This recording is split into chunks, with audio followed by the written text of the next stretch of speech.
Hello guys, welcome back to B R trader, आपका YouTube channel. तो आज हम बात करते हैं कैंडलस्टिक पैटर्न की। तो क्या होता है, मार्केट में दो तरीके के ड्राइविंग फोर्स होते हैं। ठीक है, एक होता है जो मार्केट ऊपर लेके जाता है, जिसे हम कहते हैं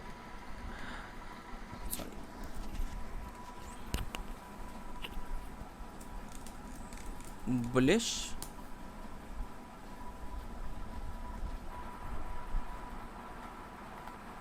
और दूसरा हमारा होता है जो मार्केट नीचे लेके जाता है, जिसे हम कहते हैं बेरिश। तो ये दो बेसिकली दो तरीके के हमारे मार्केट फोर्स हो गए। ठीक है, तो एक मार्केट ऊपर लेके जाता है, एक नीचे लेके जाता है। तो क्या होता है, जनरली सपोज करो हमारे डिफरेंट टाइम फ्रेम होते हैं, 1 मिनट, 5 मिनट, 15 मिनट, 1 घंटा, 1 दिन, मतलब कोई सा भी हम टाइम फ्रेम ले सकते हैं। उस टाइम फ्रेम में क्या होता है, जनरली स्टॉक जो है वो फ्लक्चुएट करता है, एक पॉइंट पर जाएगा नीचे आएगा, एक पॉइंट पर जाएगा नीचे आएगा, है ना। तो इस फ्लक्चुएशन को जब हम एक जगह कैंडल कैप्चर करते हैं किसी एक कैंडल में, ठीक है, तो एक बहुत फेमस कैंडलस्टिक पैटर्न है जो जापान में बनाया गया था बहुत पहले। उसमें हम जब कैप्चर करते हैं और ये बहुत फेमसली यूज़ होता है, तो वो हमारा कैंडलस्टिक पैटर्न है। ठीक है, तो उसमें क्या करते हैं हम, एक प्राइस होता है, तो इसके 4 की टर्म्स हैं। OCHL मतलब क्या हुआ, O से ओपन, C से क्लोज, H से हाई, L से हमारा लो। तो ये 4 जो होते हैं, ये बेसिक हमारा होता है कैंडलस्टिक पैटर्न का। इसका मतलब क्या है कि एक पॉइंट होगा जहाँ पे प्राइस खुला होगा, एक पॉइंट होगा जहाँ पे प्राइस उस टॉप पे गया होगा, ठीक है, एक प्राइस होगा वो लो पे गया होगा, एक प्राइस होगा जहाँ पे वो क्लोज होगा। तो जब प्राइस जहाँ जहाँ गया, हम उसके पॉइंट्स को मार्क कर लेते हैं उस पर्टिकुलर टाइम इंटरवल में। अब मैं आपको आगे बताता हूँ एक पहले बुलिश कैंडल और बेरिश कैंडल के बारे में। तो अगर सपोज करिए हमारा जो है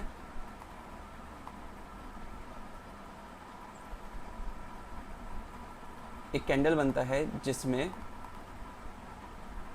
हमारा ओपन एक पॉइंट पर है, उसके बाद वो एक हाई पे गया, ठीक है, एक लो पे गया और फिर क्लोज हुआ। सपोज करो ये जो पॉइंट है ये 200 पे खुला, वो एक बार डिप मारता है, 150 पे जाता है, वो हाई 300 पे जाता है और 250 पे जाके वो क्लोज हो जाता है। ये किसी भी एक टाइम फ्रेम में हम ले लेते हैं, कुछ भी हो सकता है, उस टाइम फ्रेम में ये उसके 4 पॉइंट्स होते हैं, तो हम उसको ऐसे कैप्चर कर लेते हैं। अगर ओपन जो है वो छोटा है क्लोज से, तो हमारे एक क्या कहते हैं, ये बुलिश कैंडल मिलता है। बुलिश कैंडल का मतलब होता है मार्केट अप ट्रेंड है जनरली। ठीक है, जनरली मैं क्यों कह रहा हूँ ये हम आगे डिस्कस करेंगे। अगर क्या हो सेम कंडीशन में आपको बताता हूँ, बस इसमें एक माइनर डिफरेंस हो जाएगा कि जो हमारा ओपन है वो हमारा 250 था, वो एक बार ऊपर जाता है 300 पे, हाई उसका हाई, फिर वो लो जाता है 150 पर और क्लोज होता है 200 पे। अगर उसका ओपन जो है वो बड़ा है क्लोज से, तो वो बेरिश कैंडल बनाएगा। ये हुआ आपका बेरिश कैंडल। ठीक है, तो बेरिश में और बुलिश में ये डिफरेंस है कि ओपन और क्लोज उसका डिफरेंट हो जाता है, बाकी हाई लो का पैटर्न सही रहता है और ये जनरली डाउन ट्रेंड का सिग्नल है। ठीक है, बीच में एक शेक ऑफ कैंडल के तरीके से भी ये बनते हैं, वो आप जब आगे जाएंगे तो आपको समझ में आएगा। तो ये मेजरली हमारे 2 कैंडल्स होते हैं, बट एक टाइम आता है जब ये दोनों की ही कैंडल नहीं बनती है, तीसरी टाइप ऑफ कैंडल बनती है, वो होती है हमारी डोजी। पर एक और चीज़ है कि बुलिश कैंडल का मतलब क्या हुआ कि आपका मार्केट, मैंने जैसे बताया था, अपवर्ड, मतलब बुलिश ट्रेंड है, अपवर्ड फोर्स है, और ये बेरिश हुआ। ठीक है, तो काफ़ी प्लेयर्स होते हैं जो मार्केट ऊपर लेके जाते हैं और काफ़ी प्लेयर्स होते हैं जो मार्केट नीचे लेके जाते हैं। पर एक पॉइंट आता है जहाँ पर मार्केट को ये नहीं पता होता कि उसे ऊपर जाना है या नीचे जाना होता है, मतलब कि बायर्स और सेलर की फाइट हो रही होती है और वो क्या करते हैं, ना उसे ऊपर लेके जा पाते हैं ना नीचे। सपोज करो मार्केट ओपन हुआ 250 पर, वो 300 पे गया, फिर वो 200 पे गया, ठीक है, ये ओपन था, ये उसका हाई था और ये उसका लो था, और वो क्लोज भी 250 पे हो गया, ठीक है। हो सकता है कि वो थोड़ा सा ऊपर जाके क्लोज तो ये हल्का सा आपको ग्रीन दिखेगा, हो सकता है कि वो हल्का सा नीचे वो हो तो वो आपको रेड दिखेगा, ठीक है। पर ये सब हमारे डोजी ही होते हैं, ठीक है।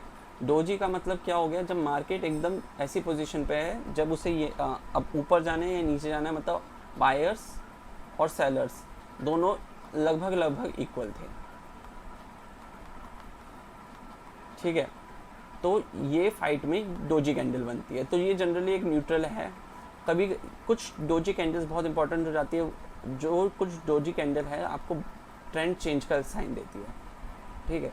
तो अगर एक ट्रेंड आ रहा है ऊपर से नीचे, डोजी बनता है, तो जनरली वो साइन होता है एक सपोर्ट या रेजिस्टेंस लेवल पे कि ट्रेंड रिवर्स हो रहा है। आइधर वो नीचे से ऊपर से नीचे आ रहा है तो ऊपर से आ रहा है तो ऊपर से नीचे आ रहा है तो ऊपर जाएगा, नीचे से ऊपर आ रहा है तो वो नीचे की तरफ जाएगा। यहाँ पे अगर कुछ डोजी कैंडल्स बनती हैं तो, पर उसके लिए यहाँ पे सपोर्ट और रेजिस्टेंस होना बहुत ज़रूरी है, जिसके बारे में हम आगे बात करेंगे।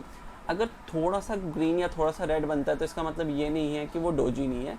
अगर वो बहुत माइनर है, जैसे ये 250, 3, 4, 5 या बहुत माइन्यूट हो, जिसमें पर विक्स लंबी होनी चाहिए आपके बहुत, तो वो हमारे डोजी ही कंसीडर होता है। ओके गाइस, तो ये हमारे बेसिक कैंडलस्टिक हो गए। तो डिफरेंट टाइप ऑफ कैंडलस्टिक्स होते हैं। जितनी बड़ी, आप ये याद रखिए, जितना बड़ा आपका बॉडी है उतना स्ट्रॉन्ग ये समझिए आपका ट्रेंड है। सपोज़ ये पूरी वो हुई तो ये हमारा स्ट्रॉन्ग साइन हो गया उसका बुलिश का, और रेड हुई तो बेरिश का स्ट्रॉन्ग साइन हो गया। स्मॉल विक्स मतलब कि मेजर आपका ट्रेंड चल रहा है। जब विक्स लंबे होने लग जाएंगे किसी भी ट्रेंड में, तो आप समझिए कि ट्रेंड रिवर्सल की बात आती है, ठीक है। जनरली अगर कोई भी ट्रेंड है ना, वो ऊपर जा रहा है बड़ी बड़ी कैंडल बनाकर, जैसे मैंने अपने पिछले वीडियो में बनाया था, बड़ी बड़ी कैंडल बनाता है, बड़ी बड़ी कैंडल बना के जाता है, पर एक पॉइंट आता है जब वो उसकी कैंडल्स छोटी होने लग जाती है, विक लंबी होने लग जाती है, ठीक है। तो इस विक्स का मतलब क्या है, ठीक है, मैं आपको बताता हूँ। तो गाइस, जैसे हम बात कर रहे थे विक्स के बारे में और कैसे वो ट्रेंड के बारे में बताते हैं, तो ये एक ट्रेंड है रेकल का। तो आप इसमें देखिए, ये देखिए कितनी बड़ी बड़ी कैंडल्स बनी है यहाँ पर, ठीक है, इसका, और ये कितना नीचे जा रहा है। पर आप जैसे जैसे ये देखेंगे ये नीचे आ रहा है तो विक्स कितनी लंबी है, यहाँ पे कैंडल की बॉडी कितनी छोटी है और विक्स कितनी लंबी है। उसके बाद आप ये देखिए ट्रेंड कैसे चेंज हुआ, ठीक है। सिर्फ कैंडलस्टिक पैटर्न देखकर आप ये नहीं बता सकते कि ट्रेंड चेंज होगा या नहीं होगा। इसके लिए हमें सपोर्ट रेजिस्टेंस जोन्स देखना पड़ता है। कुछ लोग डिमांड सप्लाई जोन देखते हैं, कुछ लोग सपोर्ट रेजिस्टेंस देखते हैं।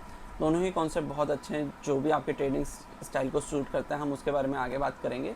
पर ये बहुत इंपॉर्टेंट हो जाता है जैसे जैसे ये एक पर्टिकुलर सपोर्ट रेजिस्टेंस पे आता है, कैसे ये अपना ट्रेंड चेंज कर लेता है। बड़ी बड़ी कैंडल बनी, बड़ी बॉडीज कैंडल बनी, ठीक है। उसके बाद ये विक्स हाई बने, विक्स हाई होने के बाद देखिए फिर ये अप ट्रेंड में गया, और उसके बाद ऊपर भी एक लंबे विक्स बनते हैं, ठीक है। कभी कभार आप यहाँ पे ये बोलेंगे कि इतनी बड़ी कैंडल बनी, उसके बाद ये ट्रेंड चेंज कैसे हुआ। तो इसके बारे में मैंने आपको बताया कि सिर्फ कैंडलस्टिक पैटर्न देख के हम ये नहीं बता सकते कि ट्रेंड चेंज होगा या नहीं होगा, पर हाँ, it is the first sign of indication कि ट्रेंड चेंज होगा या नहीं होगा। इम्पॉर्टेंट बात यह है कि जो डोजी बनेगा तो उसके लिए एक प्रायर ट्रेंड होना बहुत ज़रूरी है।